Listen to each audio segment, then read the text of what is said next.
எத்தே என்ன பண்ணிட்டு இருக்கிறிய? நான் என்னடிமா பண்ணிட்டு இருக்கேன்? நான் பாட்டுக்கு செவனேனி உட்கார்ந்துருக்கேன். எவ்வளவு நேரம் தான் இப்படியே உட்கார்ந்துருக்குது? நேரமும் போக மாட்டேங்குது, ஒன்றும் போக மாட்டேங்குது. அதான் என்ன பண்ணலான்னு யோசிச்சுட்டே இருக்கேன். ஆமத்தே, எனக்கு இன்னைக்கு ஒரு வேலையும் இல்லை. 2 3 பாத்திரம் தான் கிடந்து கழுவி பறிக்க வச்சாச்சு. கொஞ்ச நேரம் படுத்து உறங்கலான்னு பார்த்தேன், உறக்கமா வர மாட்டேங்கு. அதான் என்ன பண்ணனே தெரியல. ஆமாடிமா, நானும் கொஞ்ச நேரம் படுத்து உறங்கலான்னு தான் பார்த்தேன், உறக்கம் வரல. அதான் அப்படியே வெளியில காத்தாட வந்து உட்கார்ந்துருக்கேன். எத்தே, உங்களுக்கும் உறக்கம் வரல, எனக்கும் உறக்கம் வரல. 2 பேருக்கும் நேரமும் போக மாட்டேங்கு. ஒன்று பண்ணுவோமா, அப்படியே தெருப்பக்கமாக நடந்து போவோம். யாராவது வந்தாவன்னா ஊரு கதை உலக கதை பேசிட்டு அப்படியே நேரத்தை போக்கிட்டு வருவோம். என்ன சொல்றிய? ஆமா மருமலை, நீ சொல்லதான் நல்ல ஐடியா தான். எவ்வளவு நேரம் தான் இப்படியே சும்மாவே வீட்டில் உட்காந்துருக்குது. சரி வா போவோம். என்ன மருமலை, எல்லாரும் வேலையில பிஸியா இருக்காவளோ? எல்லாருக்கும் நிறைய வேலை இருக்கும் போல, நமக்கு மட்டும் தான் வேலை இல்லை போல. தெருப்பக்கம் ஒருத்தரையும் காணல, ஒரு ஈ காக்கா இல்லையே. அதெல்லாம் ஒன்றும் இல்லத்தே, எல்லா அவளும் வேலை இல்லாமல் சும்மா தான் கிடக்காடுவேன். தெருப்பக்கம் ஒரு தலையை கூட காணல. அதான் இது வரைக்கும் யாரும் வெளியில வரல. இப்போ நம்ம 2 பேரும் நின்று பேசிட்டு இருக்கோம் பார்த்தியாடா. இப்போ பாருங்க எப்படி ஒவ்வொருத்தரா வெளியில வராவணி. என்ன நெட்டவள்ளியும் மாமியாரும் ரொம்ப நேரம் நின்று பேசிட்டு இருக்க மாதிரி இருக்கு? என்ன தியாகம் பேசுறீ அப்படி? எத்தே பாத்தீங்களா, இப்பதானே சொன்னேன் ஒவ்வொருத்தரா வெளியில வருவாவணி. சொல்லி முடிக்கிறதுக்குள்ள பங்கஜக்கா வந்து நிக்காவ பாருங்க. அட ஆமா மருமலை, நம்ம ஊர் மக்களை நீ தான் கரெக்டா புரிஞ்சு வச்சிருக்கா. என்ன மாமியார மருமகளும் குசு குசுனி பேசிட்டு இருக்கிறிய? என்ன விஷயம்? அது ஒன்றும் இல்லை பங்கஜக்கா, எனக்கு எங்கள் மாமியாருக்கும் நேரம் போகல. சரி காத்தாட அப்படியே நடந்துட்டு வருவோம்னு சொல்லி மாமியாரை கூப்பிட்டேன். அவியெல்லாம் வந்தாவ, அதான் 2 பேரும் அப்படியே நடந்துட்டு இருக்கோம். ஓ அப்படியா? ஆமா நெட்டவள்ளி, எனக்கும் நேரம் போகாம தான் வீட்டுக்குள்ள சும்மா தான் உட்காந்துட்டே இருந்தேன். ரோட்ல உங்க 2 பேர் தலையும் பார்த்தேன். அதான் சரி என்னன்னு பார்த்துட்டு போலாமேன்னு வந்தேன். என்ன பைப்பு பக்கத்துல இருந்து மீட்டிங் போட்ட மாதிரி இருக்கு? தண்ணி எப்போ வரனே பார்த்துட்டு இருக்கிறீங்களா? அடுத்தது யார் வந்திருக்கா? ஓ சரசா. சரசக்கோ, நாங்கள் தண்ணியை பற்றியெல்லாம் ஒன்றும் பேசிகிட்டு இருக்கல. எனக்கு என் மாமியாருக்கு நேரம் போல் அப்படியே நடந்துட்டு வரோன்னு வந்தோம். பங்கஜக்கா வந்தாவ, அந்தளவு கூட கொஞ்சம் பேசிகிட்டு இருக்கோம். இப்போ நீங்கள் வந்திருக்கிறிய. ஆமாண்டி நெட்டவள்ளி, வீட்டில் எனக்கும் நேரம் போகாம சும்மா தான் சுற்றி சுற்றி வந்தேன். டிவி பார்க்கறதுக்கு இன்ட்ரெஸ்ட் இல்லை, படுத்தாலும் உறக்க வர மாட்டேங்கு. அதான் நீங்கள்லாம் நின்று பேசிட்டு இருக்கிறீங்களே, அப்படி என்னதான் பேசிட்டு இருக்கிறீன்னு பார்க்கலான்னு தான் வந்தேன். அம்மாடியும் பெரிய மாநாடுலாம் நடந்துட்டு இருக்கு. இந்த மாநாடை நம்ம மிஸ் பண்ணிட்டு இவ்வளோ நேரம் இருந்துட்டோமே. குட்டக்கா எல்லாரும் வந்துட்டாவ, உங்களை தான் காணோன்னு தேடினேன், கரெக்டாக வந்துட்டிய. அது இருக்கட்டும் நெட்டவள்ளி, என்ன பயங்கர டிஸ்கஷன் போயிட்டு இருக்கு? ஒன்றும் இல்லை குட்டச்சி, ஒருத்தருக்கு நேரம் போகல, என்ன பண்ணலான்னு யோசிச்சுட்டு இருக்கோம். இந்த பாருங்க சரசக்கா, உங்கள்கிட்ட நான் பல தடவை சொல்லிட்டேன், என்ன குட்டச்சி குட்டச்சின்னு கூப்பிடாதுங்கடி. நீங்க நிறைய வளர்ந்துருக்க மாதிரி இல்லை, என்னைய குட்டச்சின்னு கூப்பிட்டு இருக்கிறிய. யாம்டி குட்டச்சி? நெட்டவள்ளி சொன்னா மட்டும் ஒன்றும் சொல்ல மாட்டேங்க. நான் சொன்ன உடனே என்னட்ட ஏசிட்டு வாரா? நெட்டவள்ளி கூப்பிட்டா அவ நெட்டையா வளர்ந்துருக்கா, அதனால அவ கூப்பிடுதான்னு சொல்லிட்டு விட்டுறலாம். நீங்க குட்டையா இருந்துட்டு என்னைய பார்த்து குட்டச்சி குட்டச்சின்னு கூப்பிடுறீங்களா? அதைத்தான் என்னால தாங்கிக்க முடியல. மருமவ சொன்னது சரியா தான் இருக்கு. முதல்ல வந்து நிற்கும் போது ஒரு ஈ காக்கையும் காணல. இப்போ ஒவ்வொருத்தரா வெளியில வந்து அவை பாட்டுக்கு பேசி சண்டை போட்டு கிடக்காவ. நேரம் போகலன்னா தினமும் இதுல வந்து நின்னா போதும், நல்லா நேரம் போகும் போலயே. சரி சரி, 2 பேரும் சண்டை போடாதுங்க ஏட்டையா. என்ன கொஞ்ச நேரத்துக்கு முன்னாடி பார்த்தேன் தெருவுல ஒரு ஈ காக்கையை காணல, இப்ப நடனா ஒரே சத்தமா கிடக்கு. என்ன என்ன நடந்துட்டு இருக்கு? ஏதாவது சண்டை கிட்ட போட்டியலா? வந்துட்டியா ஸ்னேகா? அதானே, 4 பேர் கூடி நின்றப்படாது. எங்கடா எப்போ சண்டை நடக்கும் பார்க்க போலான்னு ஓடி வந்துடுறது. பின்ன நமக்கு நேரம் போகணும்ல நெட்டவள்ளி. உனக்கு நேரம் போடணும், தினமும் 4 பேர் கடந்து அடிச்சுட்டு கிடக்க முடியுமா? சண்டை ஒருத்தரம் போடலையா? அப்போ என்ன கூடி நின்று பேசிட்டு இருக்கிறீங்களா? என்ன விஷயம்? நீ எதுக்கு ஸ்னேகா இப்போ வீட்டுல இருந்து ஓடி வந்தா? நான் நேரம் போலன்னு வீட்டில் உட்காந்துருந்தேன்.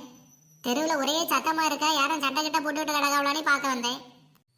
ஒன்னே மாதிரி தான், எங்களுக்கு நேரம் போலன்னு தான் தெருவில் வந்து பேசிட்டு நிற்கும். அப்போ எல்லாரும் நேரம் போகாம தான் நின்று பேசிட்டு இருக்கிறீங்களாகும். நான் கூட என்னமோ ஏதோ நினைச்சிட்டேன். எல்லாத்துக்கும் நேரம் போற மாதிரி நான் ஒரு ஐடியா சொல்லட்டா? ஸ்னேகா, உனக்கெல்லாம் ஐடியா வருமா? எங்க சொல்லு பாப்போம். எல்லாரும் நேரம் போகாம தானே இருக்கோம். அப்படியே பஸ் ஏறி ஜன்னல் சீட்டா உட்காந்தோம்னா நல்லா ஜிலு ஜிலுன்னு காத்து வரும். அப்படியே காற்றை வாங்கிட்டு கொஞ்சம் தூரம் போயிட்டு வந்தோம்னா நல்ல நேரமும் போவோம். என்ன சொல்றீங்க? ஸ்னேகா சொல்லுது நல்ல யோசனையா தான் இருக்கு. ஆனா பஸ்ல போனோம்னா டிக்கெட் எடுக்கணுமே, அதுக்கு ரூபா வேணுமே. இப்படியே நின்று கொஞ்ச நேரம் பேசணும்னாலும் நேரம் போதான் செய்யும், ரூபா தேவையில்லை. அட குட்டக்கா, நீங்க உலகமே தெரியாம இருக்கிறீங்களா? இப்பெல்லாம் மகளிருக்கு பஸ்ல டிக்கெட் எடுக்க வேண்டிய தேவையே இல்லை. ஒரு பைசா செலவு இல்லாம ஃப்ரீயா போயிட்டு ஃப்ரீயா வரலாம். ஆமா ஸ்னேகா, கவர்மெண்ட்ல நிறைய ஃப்ரீ பஸ் விட்டுருக்காவன்னு நானும் கேள்விப்பட்டிருக்கேன். அப்படியே நெட்டவள்ளி, அப்படின்னா ஒருக்க போயிட்டு வருவோமே, அந்த இலவச பஸ் எப்படி இருக்குன்னு தான் போய் பார்த்துட்டு வருவோம். ஆமா மருமலை, இந்த ஸ்னேகா சொல்லதான் எனக்கு சரியா படும். அதான் கவர்மெண்ட்ல ஃப்ரீ பஸ் விட்டுருக்காவல்ல, இங்க நின்று பேசிட்டு இருக்கிறத அப்படியே பஸ்ஸுக்குள்ள போய் நின்று பேசலாம்ல. ஆமத்தே, எனக்கு அதான் சரின்னு படு. நேரம் போகாம தான் நிற்கும், அப்படியே ஃப்ரீ பஸ் எப்படி இருக்குன்னு தான் போய் பார்த்துருவோமே. சரி சரி, அப்ப எல்லாரும் பொடி நடையா பஸ் ஸ்டாப்புக்கு நடங்க. அந்த ஃப்ரீ பஸ் எப்படி இருக்குன்னு இன்னைக்கு பாத்துருவோம். பரவாயில்லையே, வந்தோடனே பஸ் வருவேன். நெட்டவெளி என்ன ஒரு பஸ் வரும், அந்த பஸ்ஸை செரு. நான் பின்னாடி எல்லாரும் வாராவளான்னு பாக்கேன். சரி சரசக்கா, நான் போய் பஸ்ஸை செலுத்து நிப்பாட்டுங்க. நீங்க எல்லாரையும் சீக்கிரம் வர சொல்லுங்க, இந்த பஸ்ல ஏறிடுவோம். வந்த உடனே பஸ் வந்தது ரொம்ப நல்லதா போச்சு. அடுத்த பஸ் எப்போ வரும்னு தெரியல, சீக்கிரம் எல்லாரையும் வர சொல்லுங்கக்கா. சரி சின்ன பொண்ணு, நீ முதல்ல போய் பஸ்ஸை செருத்து நிப்பாட்டு. ஹோல்ட் ஆன், பஸ்ஸை நிப்பாட்டுங்க. எம்மோ யாருமா அது நடுவழியில வந்து பஸ் மறிக்குது? என்ன, நாங்க தான். ஒரு 5-6 டிக்கெட் இருக்கு, ஏத்திட்டு போங்க. அதுக்கு ஒழுங்கா பஸ் ஸ்டாப்ல இருந்து ஏற மாட்டீங்களோ? இப்படி நடுவழியில வந்து தான் பஸ் வச்சிருப்பீங்களோ? ஏன்னா பஸ் ஸ்டாப்புக்கு போனோம்னா இன்னும் 3 கிலோமீட்டர் நடக்கணும். எல்லாம் வயசான டிக்கெட்டா இருக்கு, அவ்வளவு தூரம் நடக்க முடியாது. தயவு செஞ்சு எங்களை ஏத்திட்டு போங்க. அப்படியா? சரி வயசானவேன்னு சொல்லனாலதான் ஏத்திட்டு போறேன். இதுவே முதல்ல கடைசியமா இருக்கட்டும். இனிமே இந்த மாதிரி எல்லாம் பஸ் வச்சிருத்து ஏறக்கூடிய வழியை வச்சுக்கிடாங்க. சரி சீக்கிரம் ஏறுங்க. எல்லாரும் ஏறியாச்சா? சரி போலாம். ரைட். ஃப்ரீ பஸ்ல ஒருத்தரையும் காணல. ஒருத்தருக்கு மேட்டு தெரியல போல. சீட்டம்பளம் காலியா தான் கிடக்கு. நல்ல வேளை நமக்கு எல்லாருக்கும் சீட்டு கிடைச்சி, ரொம்ப சந்தோஷம். குட்டக்கா, நீங்க மட்டும் ஏன் சீட்ல இருக்காம எழுப்பி நிக்கிறிய? இங்கதான் இவ்வளவு சீட்டு கிடக்கல, வந்து இருக்கலாம்ல. அந்த சீட்டெல்லாம் எனக்கு வேண்டாம் சின்ன பொண்ணு, முன்னாடி உள்ள இந்த சீட்டு தான் வேணும். ஏ சரசு, நீ எழும்பி பின்னாடி போய் இரு, நான் இந்த சீட்ல இருக்கணும். சரிதான். குட்டக்காக்கு சரசக்கா கூட எப்ப பார்த்தாலும் சண்டை போட்டு கிடந்தாதான் நிம்மதியா இருக்க முடியும் போல. ஏ சரசு, வாண்ட தான் சொல்லிட்டு இருக்கேன், காது கேட்கலையா? பின்னாடி போய் உட்காரு, நான் எனக்கு இந்த சீட்டு வேணும். முன்னாடி உள்ள சீட்டு வேணும்னா ஓடி வந்து ஏறி இருக்கணும். நான் எவ்வளவு வேகமா மூச்சுவாங்க ஓடி வந்து ஏறி இருக்கேன். பின்னாடி தான் அவ்வளவு சீட்டு கிடக்கல. போய் பின்னாடி போய் உட்காரு. மெதுவா வரவேலுக்கு பின்னாடி சீட்ல தான் இடம் உண்டு. சீக்கிரம் காலியா இருக்க சீட்ல போய் இருந்துக்க. இல்லனா அடுத்த ஸ்டாப்ல போய் நிக்கும் போது அந்த இடமும் இல்லாம போயிடும் உனக்கு, பாத்துக்க. அப்படியெல்லாம் என்னால போய் உட்கார முடியாது. நீ பின்னாடி போய் உட்காரு, எனக்கு இந்த சீட்டு தான் வேணும். குட்டச்சி, என்னால இந்த சீட்டை தர முடியாது. முன்னாடி உள்ள சீட்டு வேணும்னா நீ ஓடி வந்து ஏறி இருக்கணும். ஒரு நேரம் மெதுவா வர சொன்னது. போ பின்னாடி போய் உட்காரு. தேவையில்லாம இங்க இருந்து நேரத்தை வேஸ்ட் பண்ணிட்டு இருக்காத. குட்டக்கா, ஏன் இப்படி பண்ணிட்டு இருக்கிறிய? பின்னாடி தான் அவ்வளவு சீட் இருக்குல்ல, போய் இருக்க வேண்டியதானே? எப்ப பார்த்தாலும் 2 பேருக்கு சண்டை போட்டுட்டே கிடக்கணும். இதே வேலையா போச்சு. பஸ்ல போறதை விட இவ்வளவு பண்ற அலப்பறையை பார்க்க தான் நமக்கு நல்ல நேரம் போகும். ஆனா சும்மா சொல்லக்கூடாது. வீட்டுல இருந்து ஃபேனை போட்டா இந்த அளவுக்கு காத்து வருமா? சிலு நீல காத்து வரும். என்ன சுகமா இருக்கு. சரி, அப்ப எல்லாரும் சேர்ந்து ஒரு பாட்டு பாடுவோமா? சரி சின்ன பொண்ணு, பாட்டை நீயே ஆரம்பிச்சு வை. வளையோசை கலகலவன கவிதைகள் படிக்குது, குழு குழு தென்றல் காற்றும் வீசுது.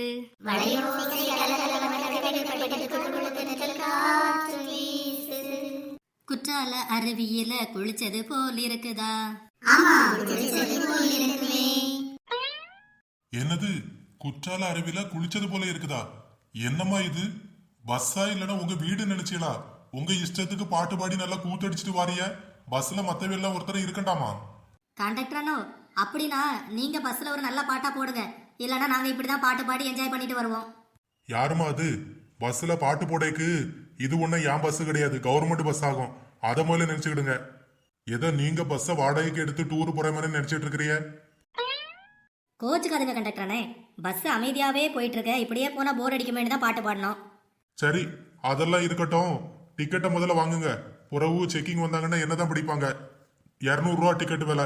சீக்கிரம் ரூபா எடுங்க. என்ன கண்டக்டரானே, உங்களுக்கு நாட்டு நடப்பு ஒண்ணுமே தெரியல. ஒரு விஷயமும் உங்களுக்கு தெரிய மாட்டேங்குது. முதல்ல விஷயத்த போய் தெரிஞ்சிட்டு வாங்க. ஏம்மா என்னம்மா பேசிட்டு இருக்கா? எல்லா நாட்டு நடப்பு எல்லா விஷயமும் நாங்க தெரிஞ்சு வச்சுட்டு தான் இருக்கோம். டிக்கெட் எடுக்க சொன்னா தேவையில்லாம இருந்து பேசிட்டு இருக்கா. கண்டக்டரானே, ஸ்னேகாவை ஏன் யாசரி? அவ கேட்டதுல என்ன தப்பு இருக்கு? மகளிருக்கு எல்லா பஸ்லயும் ஃப்ரீ தானே. புறவு எதுக்கு நீங்க வந்து டிக்கெட் கேட்கறிய, ரூபா எடுக்க சொல்றிய? தேவையில்லாம டிக்கெட் எடுக்க சொல்லி எங்கள்கிட்ட ரூபா வசூல் பண்றேன்னு கம்ப்ளைண்ட் கொடுத்துருவோம். பாத்துடுங்க, புறவு உங்க வேலைக்கே வேட்டு வச்சிடுவாங்க. ஓஹோ, நீங்க எல்லாம் அப்போ இலவச பயண கோஷ்டிகளா? சரி, இப்போ புரியுது எனக்கு எல்லா விஷயமும். அப்படி என்ன விஷயமா புரிஞ்சுக்கிட்ட நீ? வீட்டுல நேரம் போகல, நீ வரப்போற பஸ்ல ஏறி கதை அடிச்சுட்டு நேரத்தை போக்கோனி தானே வந்திருக்கிறிய. அது எப்படி கண்டக்டரானே இவ்வளவு கரெக்டா சொல்லிட்டிய? ஆமா, இத கண்டுபிடிக்கிறதுக்கு சிபிஐ கூட்டிட்டு வராவ. உங்களை மாதிரி தினமும் நான் எத்தனை பேரை பார்த்துட்டு இருக்கேன், எனக்கு தெரியாதா? தேவையில்லாம பேசிட்டு இருக்காம மரியாதையா ஆளுக்கு 200 ரூபா எடுங்க. இல்லன்னா இப்பவே ஓடுற பஸ்ல இருந்தே சாடி இறங்கிருங்க. கண்டக்டரானே, லேசா பஸ்ஸை நிப்பாட்ட சொல்லுங்க, நாங்க இறங்கிறோம். பஸ் எல்லாம் நிப்பாட்ட முடியாதுமா. நீங்க ஸ்டாப்பிங்ல ஏறி இருந்தா பாவம் பார்த்து ஸ்டாப்பிங்ல இறக்கி விட்டுருப்பேன். இடையில பஸ்ஸை சிறுத்தி இறங்கிய தானே, இடையில இறங்குங்க. டிக்கெட்டும் எடுக்காம பஸ்ல இருந்து இறங்காம இருந்தீங்கன்னா நேரா இப்போ பஸ்ஸை போலீஸ் ஸ்டேஷனுக்கு விட்டுருவேன், பாத்துடுங்க. ஐயோ, போலீஸ் ஸ்டேஷனா? நேரம் போலனி வந்தா இந்த கண்டக்டர் என்னடான்னா போலீஸ் ஸ்டேஷன் அது இதுன்னு மிரட்டுக்கானே. அதானே, நான் பாட்டுக்கு வீட்டுல இருந்தேன். தேவையில்லாம இந்த நெட்டவள்ளியும் அவ மாமியாரம் தான் என்னைய கூட்டிட்டு வந்து இப்போ ஓடுற பஸ்ல இருந்தெல்லாம் இறங்க வைக்காவ. பங்கஜக்கா, உடனே அப்படியே என் மேல பழைய போட்டுருங்க. ஏன் நாங்க பஸ்ல போறோம்னு சொன்னோட வராம இருந்தானே உங்களுக்கு? இலவசனுடனே ஓடி ஓடி வந்தியல்ல, இப்போ ஓடுற பஸ்ல இருந்து எல்லாரும் சாடுங்க. என்ன டிக்கெட் எடுக்கிறீங்களா, பஸ்ல இருந்து சாடுறீங்களா, இல்ல போலீஸ் ஸ்டேஷன் போறீங்களா? எதுனாலும் சீக்கிரம் முடிவு பண்ணுங்க. இந்த வயசான காலத்துல படுபாவி இனி பஸ்ல இருந்தெல்லாம் சாட சொல்லுதானே. இந்த மரமூல நம்பி வந்ததுக்கு இப்போ என்ன மாதிரி எல்லாம் பாடுபட வேண்டியதா இருக்கு நம்ம. எப்ப கண்டக்டர் தம்பி எல்லாரும் சாடிட்டு போட்டு என்னைய மட்டுமாவது கொஞ்சம் பஸ் நிப்பாட்டி இறக்கி விட்டுருப்பா, அவருக்கு புண்ணியமா போவோம். அதெல்லாம் முடியாதுமா. இப்ப இறங்குறீங்களா இல்ல போலீஸ் ஸ்டேஷனுக்கு வண்டியை விட்டுறட்டா? கண்டக்டர் அண்ணே, நாங்க இறங்கிறோம், நீங்க போலீஸ் ஸ்டேஷனுக்கு எல்லாம் வண்டியை விட்டுறாங்க. என்னது போலீஸ் ஸ்டேஷனா? நம்மளால எல்லாம் போலீஸ் அடியெல்லாம் வாங்க முடியாது. ஸ்னேகா சாடிரு. ஐயையோ, ஸ்னேகா சாடிட்டால, நம்மளும் சாடிட வேண்டியதான். ஏக்கோ எல்லாரும் சீக்கிரம் ஓடி வந்துருங்க, நானும் போறேன். நெட்டவழியும் சாடிட்டால நம்மளும் சாடிட வேண்டியதான். எப்படியோ ஒரு வழியா சரசு தொலைஞ்சா. நமக்கு இந்த சீட்டு கிடைச்சிட்டுப்பா. இனிமே கொஞ்ச நேரம் நம்ம ஃப்ரீயா இந்த சீட்ல இருந்துட்டு வரலாம். என்னம்மா உங்களுக்கு தனியா சொல்லணுமா? சொகுசா சீட்ல ஏறி உட்காந்துருக்கிறிய? டிக்கெட் எடுக்கிறீங்களா இல்ல போலீஸ் ஸ்டேஷன் போறீங்களா? எப்படி? அதுவா, ஒரு 2 பாட்டை போடுங்களேன். நல்லா ஜிலு ஜிலுன்னு காத்து வரும். அப்படியே பாட்டை கேட்டுட்டு என் முடிவை சொல்லுங்க. ஓஹோ, பாட்டு போடணுமா? பாட்டு அது சரி. செத்த இருங்கம்மா, பாட்டு போடுறேன். எப்பா டிரைவர், நேரா வண்டிய பக்கத்துல இருக்க போலீஸ் ஸ்டேஷன் கொடுப்பா. என்னது போலீஸ் ஸ்டேஷனா? சாடிரு குட்டி. என்ன பாட்டிமா, நீங்க என்ன சொல்றீங்க? போலீஸ் ஸ்டேஷன் போயே தீர்வணி உட்கார்ந்துருக்கீங்க போல. ஏன்டா கண்டக்டர், உனக்கு கொஞ்சம் கூட மனசாட்சி இல்லையாடா? இந்த வயசான காலத்துல ஓடுற வண்டியில இருந்து சாட சொல்றிய? நீ எல்லாம் ஒரு மனுஷனா? உன் அம்மா மாதிரி நினைச்சி வண்டியை நிப்பாட்டி என்னைய கொஞ்சம் இறக்கி விட்டுறா. சரி சரி, வயசானவியலை பார்த்தாலும் நமக்கு பாவமா தான் இருக்கு. எங்க அம்மாவை வேற ஞாபகப்படுத்திட்டிய. உங்களை பார்த்தாலும் எங்க அம்மா மாதிரி தான் இருக்கு. சரி, வண்டியை நிப்பாட்டுறேன். 5 செகண்ட் தான் வண்டி நிற்கும். டக்குன்னு இறங்கிடணும், பார்த்துடுங்க. ரொம்ப தேங்க்ஸ் கண்டக்டர் தம்பி. இந்த உதவியை ஒரு நாள் நான் மறக்க மாட்டேன். Hold on, hold on. வண்டி நின்னுட்டு சீக்கிரம் இறங்குங்கம்மா. நல்ல வேளை, ஒரு வழியா போலீஸ் ஸ்டேஷன் போக வேண்டியது தப்பிச்சு எப்படியோ சாடி ஓடி வந்துட்டோம். ஆமா நெட்டவள்ளி, வா மாமியார் வரலையே? மாமியார் வரலனா ரொம்ப சந்தோஷம். நானாவது நிம்மதியா இருப்பேன். அவைய போலீஸ் ஸ்டேஷன் வரைக்கும் ஏதோ போயிட்டு வரட்டு. நம்மளாலலாம் போலீஸ் ஸ்டேஷன்லாம் போக முடியாது. மருமகளே, எத்தே நீங்களும் பின்னாடியே வந்துட்டீங்களா? போலீஸ் ஸ்டேஷன் வரைக்கும் போயிட்டு வருவீங்களா நினைச்சேன். ஆமாட்டி, உன்னைய நம்பி வாங்க கூட வந்தேன்னா போலீஸ் ஸ்டேஷன் இல்ல, எல்லா ஸ்டேஷனும் ஏறி இறங்க வேண்டியதான்.